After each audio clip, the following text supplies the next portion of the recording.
Guys, to be honest, I don't know what I'm doing with my life anymore. God, my hand is still beating red.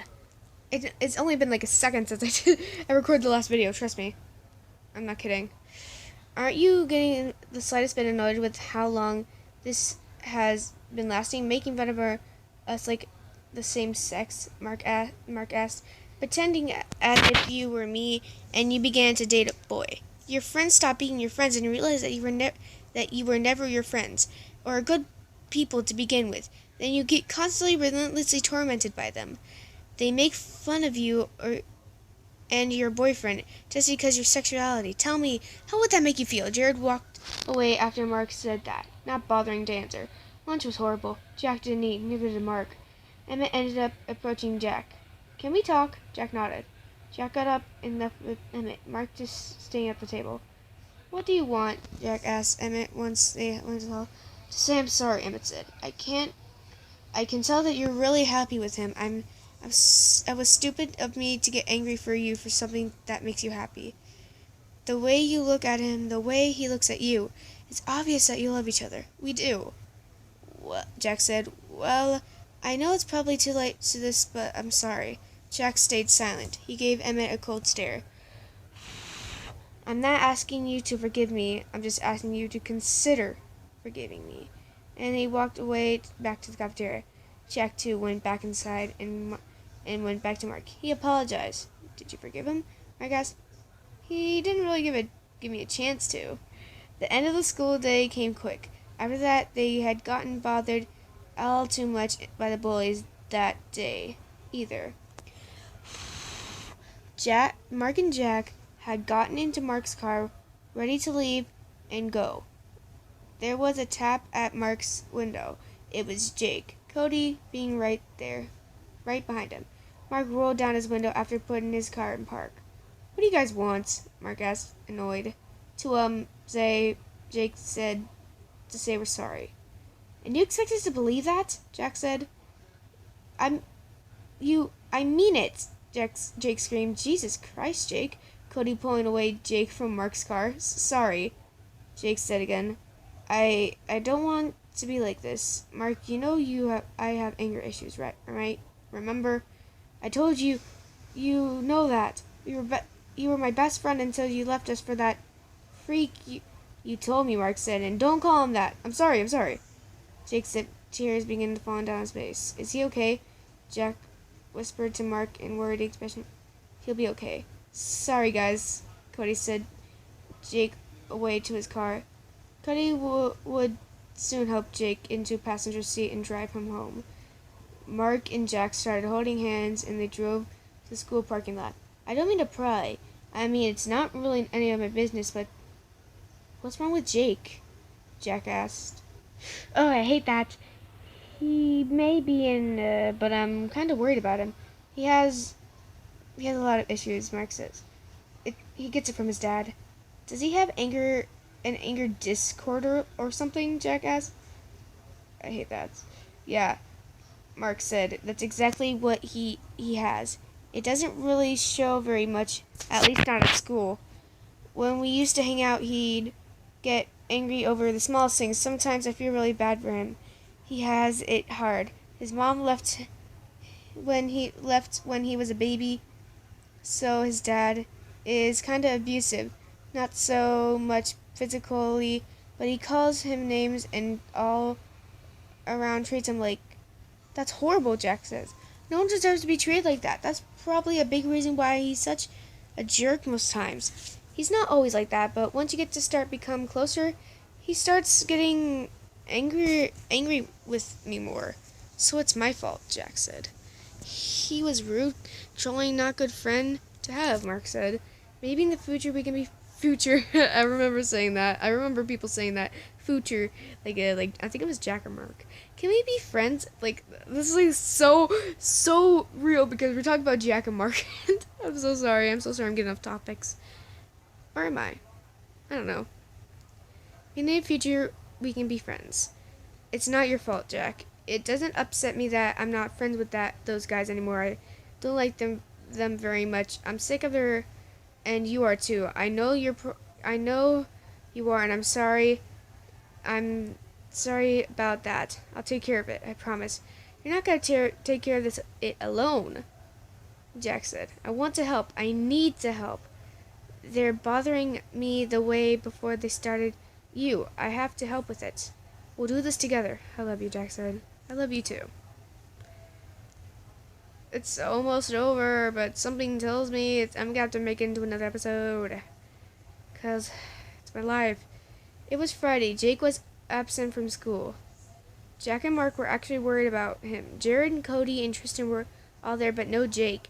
Presumably because of Jake's absence that day, the others didn't bother them at least, not quite as much. Tristan was still in class, and in class they shared together. Jack was treated poorly by the other boys, called him names, just disrespected. Some teachers disrespected Jack and Mark as well, though it was mainly directed towards Jack. About half of the teachers were homophobic, which didn't surprise Jack, as the major of those were older and grew believe more interested in the other sex, which is a spawn of Satan or something else sharing the same amount of ridiculousness. How old is this person to know this? Emmett didn't talk to Jack the whole day, though he gave him a few glances. Jack knew they were glancing, wanting to talk about things, and became friends again, but Jack wasn't sure. After Emmett went to stop supporting him for a while, his feelings and remarks were unsure all over the place. Jack and Mark shared little to no conversation the day through.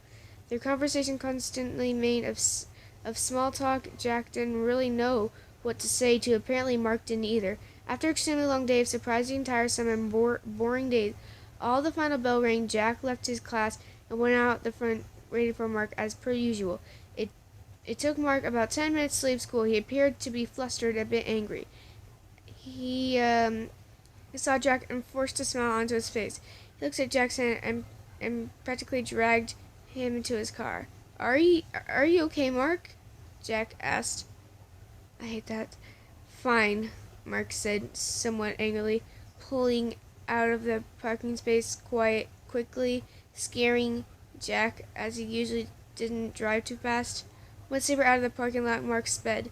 Thankfully, there weren't many cars ahead of them. There were 2 lanes, but still scared Jack. Mark, slow down! Jack yelled. Mark banged against the steering wheel and gritted his teeth. Soon enough, they arrived safely at Jack's house. Mark! Jackson exclaimed. What the freak is going on? I'm angry, okay? Mark screamed back. Can you stop bothering me about it? Why didn't you just talk about it instead of driving like a freaking maniac? Jack yelled. Holy freak. Holy freak. I thought I was gonna get killed. You want to know what happened? Mark said, still angry. Just not as loud. That freaking she just freaking kissed me and tried to get over me to her house. Freak her. What? Jack yelled. What the freak, Mark?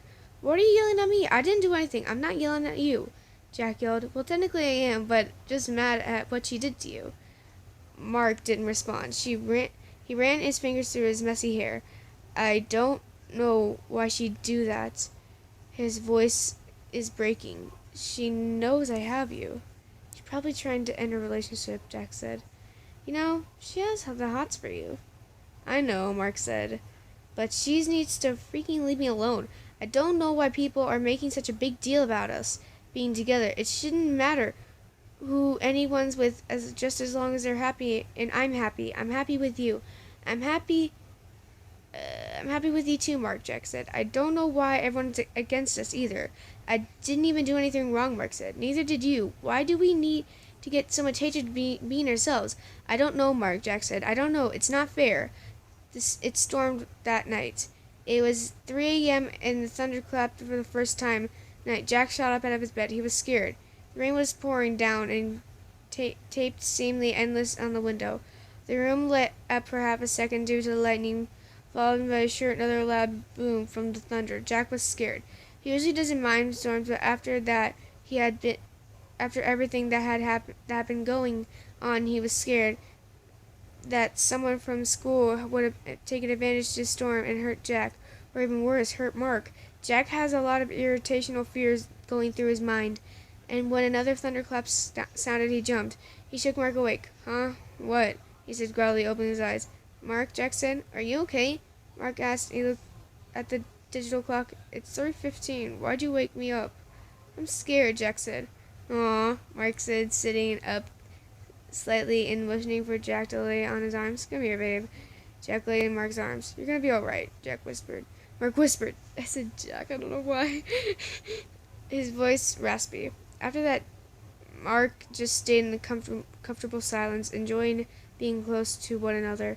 Though no words were spoken between the boys, eventually Mark fell asleep. After a few minutes passed, then Jack slept too. Jack woke up again about 2 hours later, about 5:30 in the morning. Mark was asleep as normal. Teenager, it would be the first time on the weekend. Jack had just decided to get up, as he probably wasn't going to fall back asleep. He got up, put on a t-shirt, and left his bedroom. You mean he wasn't wearing a shirt? He went to the kitchen, looked in the fridge. He grabbed some orange juice. About an hour of scrolling through various social media passed. Then Jack decided he'd make breakfast, as he was getting quite hungry. He made himself scrambled eggs and bacon. After he was done cooking, he made sure that it was about half on it left for Mark. It was about 7 o'clock when he was done. After half an hour passed and Mark got up, he got into the kitchen and saw Jack on the table on his phone. Morning, he said groggily. What are you doing up this early? It's a Saturday. It's 7:30. Morning, Mark, Jack said with a chirpy voice. I actually woke up at 5:30 and just got up because I knew I wasn't going to fall back asleep, so I made breakfast. I see that. Thanks, babe. You're welcome, Marky Moo. Mark chuckled at his commonly used nickname from Jack. Mark grabbed some food and then put it in the microwave and heated it back up as it was cold. The microwave went off. Mark took the food out of the microwave and sat next to the table. Hey, he and Jack made small conversation for half an hour. Mark's phone began ringing. It was his face down on the table, so he flipped it over. It was his mother. It's Mom, Mark said. What do I do? Answer it, Jack said. So he did. Mark? His mom asked for Mark didn't say hello. Yes, he replied. When are you coming home? It's been over a week. I don't know, Mark said. You and Dad are ones that kicked me out. I know, she said, but we miss you. I don't want to go back, Mark said. You've always criticized me, and you say that I need to do better, even though I'm trying as hard as I can. You don't accept me for being gay, or for being myself at all. You hardly ever support me unless I do well in sports or other things like that. I don't even like sports. I want to be myself, and don't let me whenever I try to be myself. You try to stop me from being myself. You need to respect me for respect. You need to respect me if you expect me to respect you back. His mother sighs. Then answers, We're sorry. Are you really? Mark asked. Are you really sorry? You don't expect me to come home anytime soon? Then he hangs up. What'd she say? Jack asked. He took Mark's hand comfortably. She asked when I'd be coming home soon, Mark said. And you heard what I said. So there's that. I'm sorry, Mark, Jack said. I love you. I love you too. It's like, I love you, goofball. God, I remember that. Oh, it's 20. And I'm gonna have to make another video. Gosh darn it. And I have to watch so many videos now. Well, guys, I'm gonna have to end it here. Bye.